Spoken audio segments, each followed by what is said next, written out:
3:17 in the morning, and the fluorescent lights are still on, and they will still be on at 4, and at 5, and at every hour in between, because this is the one business in this entire series that has no concept of closing time built into its design at all. No last call, no checkout time, no lights up at 2 a.m. moment where the night officially ends. The door is unlocked right now, and it was unlocked an hour ago, and it will be unlocked in 6 more hours, and the person behind the counter is not staying late or opening early. They are simply always there, because someone always has to be. This is the business we ended on last time for a reason. We've now covered a hotel room that resets at midnight, an apartment building that's really 12 relationships wearing a mortgage, and a nightclub that only exists for 4 compressed hours a night. This one has the opposite problem. It never resets, never compresses, never gets a natural pause built into its own operating model. And that turns out to create an entirely different kind of financial pressure than anything else we've looked at. One that has almost nothing to do with excitement or glamour and everything to do with relentless,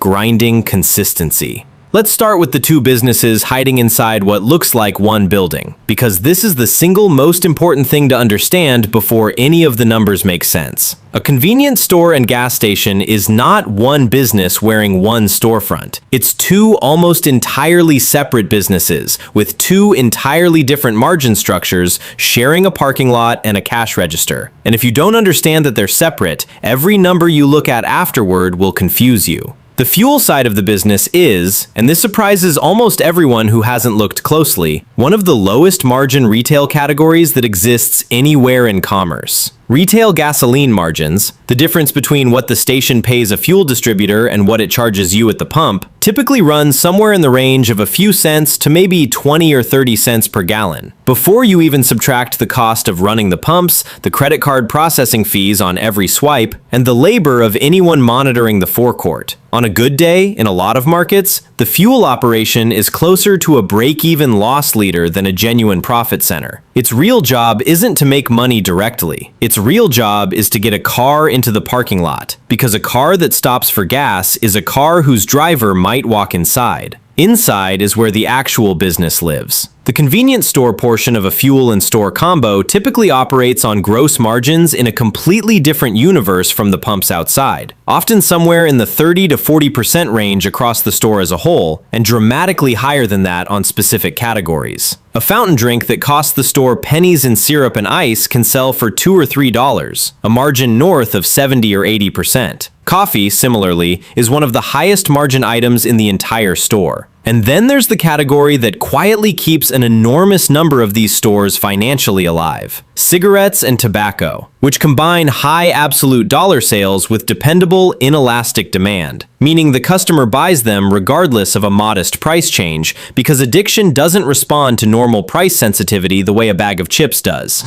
So the entire building is, structurally, a machine for converting cheap fuel-driven foot traffic into high-margin snack, drink, and tobacco sales. And understanding that conversion, how many of the people who stop for gas actually walk inside and buy something, and how much they spend once they're there, is closer to the real profit and loss statement of this business than anything happening at the pumps. Now let's talk about what it costs to actually own one of these, because the range here is genuinely enormous, and the reason why matters. At the low end, an independent convenience store without fuel service, just a corner store, might be acquirable, including inventory and a reasonable lease assignment, somewhere in the low hundreds of thousands of dollars, depending heavily on location and existing sales volume. Add fuel service and the number changes entirely, because now you're not just buying a retail space, you're buying an entire piece of petroleum infrastructure. Underground storage tanks, which in the United States are subject to extensive environmental regulation because a leaking tank is a genuine environmental hazard that can contaminate groundwater. The pump islands themselves, canopy structures, fuel dispensing equipment that must meet specific safety and metering accuracy standards, and, if you're buying an existing operation, an assessment of the tank's age and condition, because replacing aging underground fuel infrastructure is a 6-figure undertaking on its own, separate from anything happening in the store. A fully equipped convenience store and gas station combination, depending on market, brand affiliation, and whether it's independently owned or operating under a major fuel brand's supply agreement, can run anywhere from several $100,000 for a modest independent location to well over $1 million for a well-located store with a strong fuel brand and high traffic counts. And this is before we even get to one of the more unusual financing wrinkles in this entire series: fuel supply agreements. Major fuel brands, the names on the sign above the pumps, often provide favorable financing, equipment support, or reduced supply costs in exchange for a long-term exclusive supply contract, sometimes running 10, 15, even 20 years. This can meaningfully lower your upfront cost of entry, but it also means you're not fully independent even if you technically own the real estate and the building. You've traded some ownership freedom for financing help, and breaking that agreement early, if the brand relationship sours or a better fuel supply deal appears elsewhere, typically comes with real financial penalties built into the original contract. Let's talk about inventory, because this is a detail that catches people coming from other retail backgrounds completely off guard. In most retail businesses, inventory is inventory. You buy it, you shelve it, you sell it on your own schedule. A convenience store's inventory is really 3 different categories with 3 different sets of rules, and confusing them is a fast way to misjudge your own cash flow. The first category is ordinary shelf-stable goods: chips, canned goods, cleaning supplies, which behave the way inventory behaves everywhere else. The second category is perishables: the fountain drinks, the fresh coffee, the hot food case if the store has one, the refrigerated sandwiches, and dairy. High margin, but with a genuine expiration clock running on every single unit, meaning a bad ordering forecast doesn't just cost you a slow-moving product sitting on a shelf, it costs you actual spoiled inventory that has to be thrown away at a total loss. And the third category, the one that doesn't behave like inventory at all in the traditional sense, is cigarettes and lottery tickets. Tobacco products carry extremely high per-unit value relative to their size, which makes them one of the most frequently targeted items for theft and require careful, almost pharmacy-level tracking and secure display. Lottery tickets, in the states and jurisdictions where stores sell them, aren't purchased inventory at all in the conventional sense. The store is acting as an agent for the state lottery commission, holding tickets on consignment and earning a small commission on sales rather than a retail markup, which means lottery, despite the long lines it sometimes creates at the counter, contributes surprisingly little to the store's actual bottom line compared to how much foot traffic and counter time it consumes. And now, the part of this business that genuinely has no equivalent anywhere else in this entire series: the store cannot close. A hotel can, in an emergency, simply stop taking reservations for a period. An apartment building's crisis plays out over weeks or months, not hours. A nightclub's entire business model is built around closing every single night, on a schedule, by design. A 24-hour convenience store and gas station, if it advertises itself as 24 hours, has made an implicit promise to its neighborhood that the lights stay on and the door stays unlocked continuously. And breaking that promise, even briefly, even for a legitimate reason, has real customers who rely on the store's continuous availability for a late-night necessity will simply find a different store that actually stays open when they need it. And once that habit shifts to a competitor, it doesn't reliably shift back. This creates a staffing reality unlike anything else we've discussed. Someone has to be behind that counter at 3 in the morning on a Tuesday in the dead of winter, every single week, every single year, and the labor market for overnight retail shifts is genuinely difficult. Overnight work pays a premium in most markets specifically because most people don't want it. Turnover on overnight shifts tends to run meaningfully higher than daytime retail turnover, and the owner or manager is perpetually solving the same scheduling puzzle. Not how do I grow the business, but who is working the 3 a.m. to 11 a.m. shift 6 months from now? And what happens if that person quits with 2 weeks notice in the middle of winter? And this is also where the single most serious risk in this entire business lives. The overnight shift is, statistically and by law enforcement's own data, one of the highest risk retail environments for armed robbery in the country. This isn't a marketing talking point or an exaggerated fear. It's a well-documented pattern in retail crime data, specifically because the combination of a cash register, a lone employee, extended hours of low foot traffic, and predictable overnight staffing creates exactly the conditions that opportunistic robbery targets. This is why serious convenience store operators invest heavily in specific, non-negotiable safety infrastructure, cash management systems that limit how much cash is physically accessible at the register at any given time, time delay safes that the clerk cannot open on demand hand, specifically so an employee can honestly tell a robber they don't have access to more cash, protecting that employee's life rather than the store's money. Comprehensive camera coverage both as a deterrent and for law enforcement cooperation after the fact. Clear, visible signage indicating limited cash on hand, and specific mandatory employee training on de-escalation and compliance during a robbery, because the instruction to every single employee, without exception, is to comply immediately and never resist, since no amount of inventory or cash is worth an employee's life, and any operator who treats this training as optional rather than foundational is making a decision that eventually gets tested in the worst possible circumstances. This is genuinely different from every other business we've covered in this series. A hotel's biggest risk is financial fragility. An apartment building's biggest risk is a difficult tenant relationship. A nightclub's biggest risk is a licensing or liability failure. This business's single biggest operational risk is the physical safety of the person working alone behind the counter at 4 in the morning. And any serious analysis of this business that doesn't put that fact near the very top isn't being honest about what the job actually is. Let's talk about the regulatory environment, because it's genuinely different in kind, not just in degree, from the other assets in this series. Underground storage tanks are regulated by the Environmental Protection Agency and corresponding state agencies specifically because of the contamination risk a leak represents, and owners are required to carry out regular tank testing, leak detection monitoring, and eventual replacement when tanks age past their reliable service life. If a leak is discovered, remediation costs, cleaning up contaminated soil and groundwater, can run into the hundreds of thousands of dollars, and in some cases have bankrupted small independent operators who inherited old, poorly maintained infrastructure without fully understanding what they were taking on. This is a category of financial risk that simply doesn't exist in hospitality or residential real estate. An underground, invisible piece of infrastructure that can, if it fails, generate a liability larger than the value of the business itself. Then there's age-restricted sales, tobacco, alcohol if the store carries it, lottery tickets in many jurisdictions, each governed by its own verification requirements, and a failed compliance check, whether from an actual sale to a minor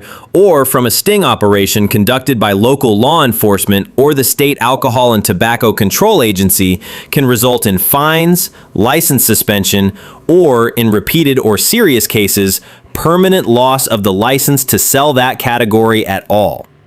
For a store where tobacco sales represent a meaningful share of total revenue, losing that license isn't a minor setback. It can be close to an extinction-level event for the store's economics.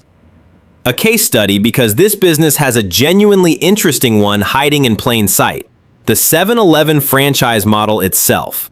7-Eleven, now one of the largest convenience store chains in the world, built much of its modern growth not by owning every location directly, but through franchising, an arrangement where an individual operator buys the right to run a store under the brand, benefiting from the company's supply chain, brand recognition, and operating systems in exchange for franchise fees and a share of gross profit. This model reveals something important about the economics of this specific business.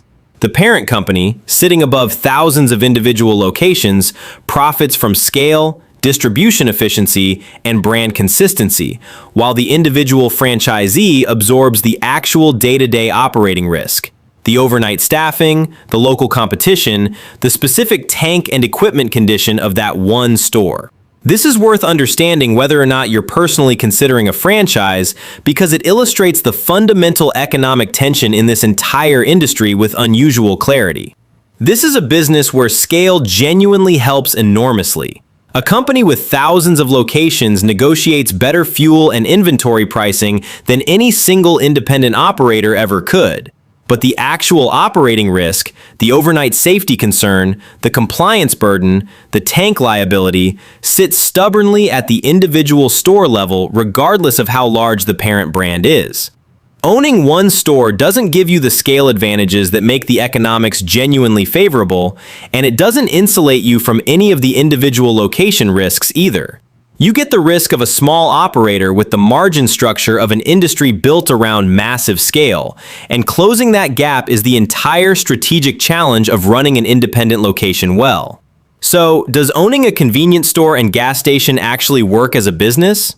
In the version where it works, you understood from day one that fuel is a traffic driver, not a profit center, and you built your actual business, pricing, promotions, store layout, product selection, around maximizing what happens after the customer walks in the door, not around fuel margins that were never going to make you money on their own.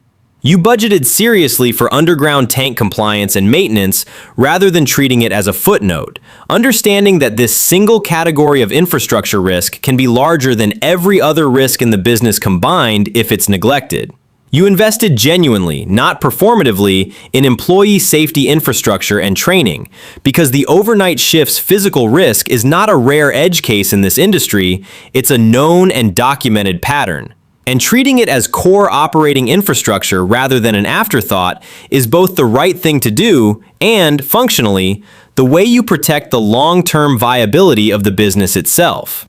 You solve the overnight staffing puzzle with genuine wage premiums and real scheduling stability rather than constantly patching over turnover with undertrained new hires. And you found real leverage through a fuel brand relationship, a franchise system, or a genuinely strong location to partially offset the scale disadvantage that an independent single location operator faces against companies running thousands of stores. Run that way, this business can produce steady, unglamorous, genuinely resilient cash flow because unlike the other businesses in this series, its demand doesn't meaningfully depend on trends, seasons, or cultural relevance. People need gas and a coffee and a pack of gum at 3 in the morning in every economic environment, in every season, in a way that a boutique hotel's occupancy or a nightclub's cultural relevance simply never can rely on. That structural, boring stability is this business's single greatest asset, and it's exactly what makes it attractive to people who've watched the more glamorous assets in this series and decided they'd rather trade excitement for reliability. In the version where it doesn't work, you underpriced fuel to compete on the one number customers can see from the road without a strong enough inside-the-store operation to actually convert that traffic into real margin. So you're bleeding on the pumps and not making it back at the register. You inherited or neglected aging underground tanks, and a leak surfaces years into ownership as a six-figure environmental remediation bill that erases years of accumulated profit in a single event. You treated overnight safety as an afterthought. Inadequate cash control, no time delay safe, minimal camera coverage, undertrained staff, and eventually that decision gets tested in the worst possible way, with consequences that go far beyond the financial. You lost a compliance check on age-restricted sales and had your tobacco or alcohol license suspended, gutting a category that was quietly propping up your entire margin structure, and you ran the business as a single small operator competing directly on price against companies with 1,000 times your purchasing scale without ever finding the brand relationship or franchise leverage that might have closed that gap. That's the honest version of this business, not a store. A 24-hour promise to a neighborhood, kept by whoever happens to be behind the counter at any given hour, built on top of a fuel operation that barely breaks even, and a convenience store that has to do all the actual work, sitting above an invisible piece of regulated infrastructure buried in the ground that can, if neglected, cost more than the entire business is worth. And none of it, unlike everything else in this series, ever gets a night off. We've now gone from a room that resets at midnight to a building full of leases to 4 hours that make or break a whole month to a business that never closes at all. Every one of these looks from the outside like the same simple promise: buy the thing, collect the money. What we've actually found every single time is that the promise and the business are two different things, and the gap between them is where all 4 of these owners either made their money or lost it.